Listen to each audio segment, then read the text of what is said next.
daawadayaal sidaad u jeedaan waxaa maanta marti inoogu ah stuudiyaha dhexe ee telefishinka caalamiga DTN xaruntiisa dhexe ee magaalada Dadaab Ibrahim Xasan Raage oo horay u soo laalamay kursiga aqalka hoose ee waaxda Damajaaley Ward inta uu lagu sugan yahay stuudiyeena waxaan ka wareysan doonaa waxyaabaha aad u fara badan waad kaga bogan doontaan halkan fadlan haddii aad nagu cusub tahay subscribe star DTN gambalelka naga iloobin saar si aad muuqaalada har iyo habeen aan soo gelin aad halkaas uga dheehata ama si toos ah ay kugu soo galaan waa tahay aad baad u mahadsan tahay mudan Ibrahim sida wanaagsan aad iga aqbashay in telefishinka DTN uu wareysi kula yeesho maanta xaruntiisa dhexe magaalada Dadaab aad si toos ah noogu soo booqatay marka hore bal ku soo dhawow dad aad u fara badan oo asxaabta ama bahda DTN ayaa si toos ah ku daawanayso bal marka hore dadka isbar intaan aniga ku baray marka hore bal adiga isbar oo dadkii isku sharax bismillaahir rahmaanir rahiim waa mahadsantahay baalgoray assalamu dhamaan muslimiinta inta daawanayso inta maqalkay garanayso aad baan ugu mahadsantahay sida maartay wanaagsan aad igu soo dhaweysay TV-ga magacaygu waa Ibrahim Xasan Raage anigoo ahaa maartay xildhibaan ka tartamay aqalka hoose ee Damajaaley kursiga loo yaqaan MCA 2017 waxaana filayaa macnaha dad badan oo maartay ogaa anaan maartay calaf darro baa iska imaatay wax qornaa laakiin si fiican baa kursiga maartay dadkii aan waxaan rajeynay inay noqonin balse insha Allah waa waxyaalo badan baan iska baran doonaa oo su'aalaha hadda soo wada kamid ah waana maasin dhamaan waa tahay Ibrahim aad baad maasan tahay waxaan filayaa in dad aad u fara badan ay maanta ugu horeyn magacaaga oo in badan sawirkaaga ama xogtaada hore la sii hayay dad badan aad bay ku garanayaan baan filayaa Ibrahim kursiga aqalka hoose ee Damajaaley maxaa kugu dhaliyay inaad tartanto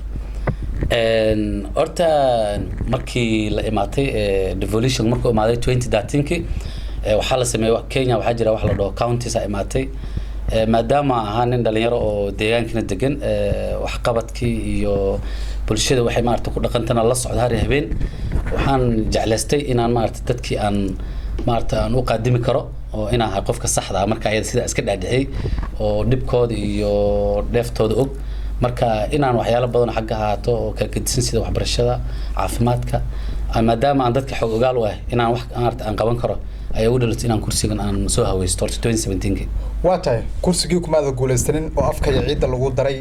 walina deegaankii waad ku dhaxmaran tahay oo waxaan arkay waxyaabo badan ayaad ka qabanaysaa marar badan ayaad xafiiska soo wacday si aan wararkaaga soo tabin ku saabsan waxyaabaha halka ka qabanayso maxay tahay marka maadaama dadkii ayba kuuray kala wareegsadeen haddana inaad wali sii dhax taagnaato maxay yahay hamiga aad ka leedahay meesha okay waa mahadsantahay baalgor horta waxa waaye qofku markuu siyaasi yahay waxaa la rabaa haddii mar aad waasay waxaan waxa waaye mar kala heli kartaa way socon kartaa aniga ma aaminsani macnaha kursi aan waayay inay tahay reject inay tahay calaf iga wareeg inuu yahay midda kale wax qabadka waxyaalaha aan sameynayo ma aha in ay tahay ku raadis kale laakiin maadaama dadkii aan u qaadimi aan wali aan dhex joogo inaan still haddaan kursi hata helin inaan society responsibility ga saaran in dhalinyaro wax bartaahay inaan maartka roolkii aan ka play gareeyo oo ay noqoto in macnaha dhibka jiro oo la dhihin ninka xildhibaan uu waayay haddana waxa uu iska noqday nin maartay maadaama ay badanaa siyaasiyiinta ay badanaa saa u badan yihiin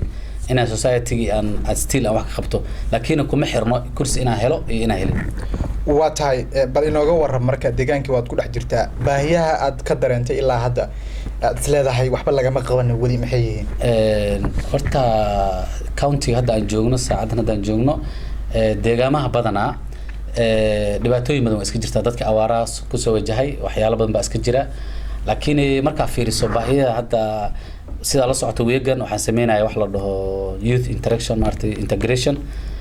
waxaan isdhahay maadaama aan dadka dhex joogo dhalintii waxay u badan yihiin shaqo la'aan hay'adaha maartay ku sugan waaxdan Dadaab waxa moodaa inuu faanki wax siiranayo dadkii oo shaqo la'aan u badan dhalinyarada marka waxaan istay maadaama intay gelin maartay muqaadaraad iyo dalka dii shaqo la waayo waxay iska noqon karaan inay waxyaalo addicted drugs sameeyaan so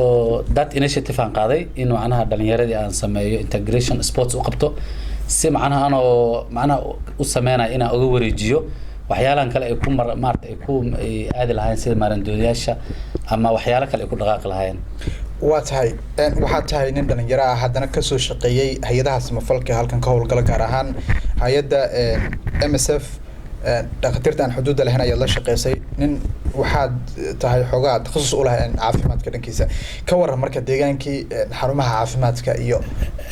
والله أرتا وحجرتي مارتي إسبيتالات وحمد دامسة وحلو يقانو dispensary ديجان كداب دمجالي وود إنه مارتي ميل أي فرنان أو كو جوجين ama dhismada dhexda marayso meelna aan la furinbo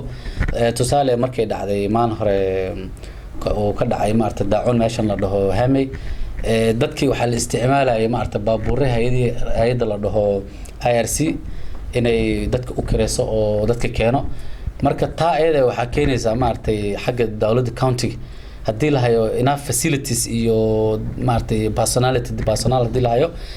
in macnaha waxyaalaha loo baahan lahayn in dadka transportation lagu sameeyo marka waa waxyaalaha hadda maadaama ay tahay meesha nin xildhibaan ku jiro waxaan filayaa waxa qabadkiisa iyo asaga ay u taalaa but annaga dadka maadaama bulshada aan nahay wixii aan ku garab gali karno oo maartay dhibaatada inaan la support kareen waa tahay Ibrahim ma laga yaabaa in doorasho ay hadda ay soo aadeen 2022ka balse ka Ibrahim waxaan uu qabanayo dhan wuxuu u gogol xaranayaa 2022 dadka qofka waa laga yaabaa dadka inay maartay qof kasta wax buu u fasiraa laakiin aniga waxa la shaqeeyaa hay'ad bano humanitarian marka waan dareemayaa baahida dadka badan ay jirto laakiin taa ayada xilligeeda imaani waqti lama gaarin marka xilligeeda maatana shacabka degan ay u taalaa maartay go'aankeeda marka rag dhalinyaro badan wiilal iyo gabdho la soo bixi doonaan oo kursiga soo haweysan doona dabcan anna dadka ama kamid ahaan doona laakiin hadda kuma xirno wax qabadka iyo raadista kursiga dambe mustaqbalka waa tahay ka waran bal nabadgelyada deegaankii har iyo habeen waad ku sii socotaa xoogaa waana dhinaca wuxuu xiga xuduud buu xiga adigoonan soo tartamay oo liski musharaxiinta hore galay adigoo soo tartamay liski murashaxiinta horena galay deegaankii ayaad iska aadaa har iyo habeen ka waran bal xaaladda amni ee deegaanka guud ahaan deegaanka Dadaab marka aad ka hadasho may wallahi hadda waxa waaye saacadan hadda joogno Dadaab zone waa ma sha Allah way fiican tahay wax dhima jiro waxa waayna waxaan u madcelineynaa maartay ilaahay si maartay nasiiyay amaankan wixii dhibka hore isjiray sanadii hore jiri ma jiro waxaan rajaynayaa maartay dawladda inay shaqo fiican soo ayadana ay shaqadeeda qabanayso waa tahay Ibrahim nin u tartamay baa tahay kursiga aqalka hoose haddana aanan ku guuleysan haddana waxaan arkaa ama aan xogogaal u ahay oo aniga naftirkayga ka warqabay ama aad igu soo wargelisay in dadkii ku waxyeeloobay dhibaatooyinkii ka jiray xuduudka Gaarisa iyo Isiyaalo ku waxyeeloobay in aad fundraising ama lacag aruurin aad u sameysay oo dadkii waxyeeladu gaartay aad halka ku soo booqatay in arintaas qaab nooc ah u dhacday yaas kugu dhali in arintaas maxaa kugu dhali arinta inaad sameysay horta arinta waxay wax u dhaxayso maartay border waxay ahayd Isiyaalo iyo Gaarisa county head bulshada maartay degan Lagdheeraano iyo Dadaabna waa dad wada dhashay marka waxay ahayd dhalinyaro isxilqaantay ahaan oo maartay sameeyeen inay sameeyaan maartay dig joojin maadaama dib u jiray dadka agoomaha marka dhalinyaro baran oo ayaan isxilqaanay oo inaan maartay arinta wax ka qabano ani waxaan ka nasiib u yeeshay inaan noqdo dadka represent gareeyo arinta ayada ee maartay lacagtaas geeyo marka dadkana ma aha kursi hadda xagga ka taagneed hadda ka taagneen sida ogtay taariikhan Lagdheera waa la jiray from Liboy to Banane waa un dadkii waxaan administrative board aan baa kala qaybiyo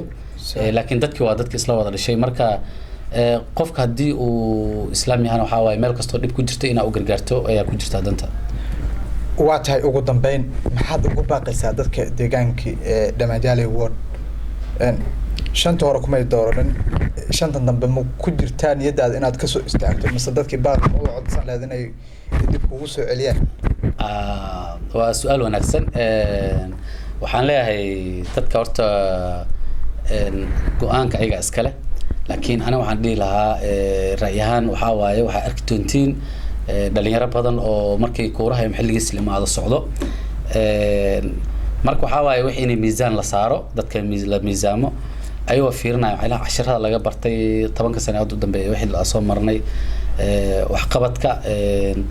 ayuu all qualities fiirinayo ina macnaha hadba lagu dooran qofka maartay terms of maartay property gain waxaan lagu dooranin ama hanti lagu dooranin ama lagu dooranin magac laakiin wax qabad iyo teed iyo qofka taariikhdiisa waxa inay tixgeliyaan marka dhalintan oo dhalin isla wada dhalatay markuu kuuraha dhacan oo walaalo in ay miisaan saaraan oo qiimeeyaan oo ninka uu fiican ma gabadha uu fiican ay kala baxaan waata laakiin wali maada xusay inaad